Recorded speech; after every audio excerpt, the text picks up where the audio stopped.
கிருஷ்ணகிரி மாவட்டம் வில்லனுக்குப்பம் ஊராட்சிக்கு உட்பட்ட வசந்தபள்ளி கிராமத்தில் அமைந்துள்ள சுமார் 1000 ஆண்டுகள் பழமை வாய்ந்த ஸ்ரீகண்ட ஸ்ரீ சக்கர ஆஞ்சநேயர் திருக்கோவிலில் அனுமன் ஜெயந்தியை முன்னிட்டு சீதா ராமர் திருக்கல்யாண வைபோகம் வெகு விமர்சையாக நடைபெற்றது.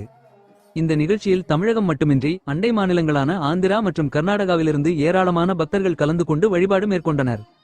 மிகவும் சக்தி வாய்ந்த திருத்தலமாக கருதப்படும் இந்த கோவிலில் ஆண்டுதோறும் அனுமன் ஜெயந்தி மற்றும் ராம நவமி தினங்களில் சிறப்பு விழாக்கள் நடைபெறுவது வழக்கம். கடந்த ஆண்டை போலவே இந்த ஆண்டும் அனுமன் ஜெயந்தியை முன்னிட்டு சீதாராமர் திருக்கல்யாண வைபோகம் சிறப்பாக நடத்தப்பட்டது. இதனை முன்னிட்டு திருக்கோவிலின் தலைமை குரு விஜயராகவன் சுவாமிகள் தலைமையில் ஸ்ரீ ஆஞ்சநேயர் சுவாமிக்கு துளசி, வெத்திலை மற்றும் வடைமாலைகள் சாத்தப்பட்டு சிறப்பு பூஜை மற்றும் கற்பூர தீபாராதனை நடைபெற்றது.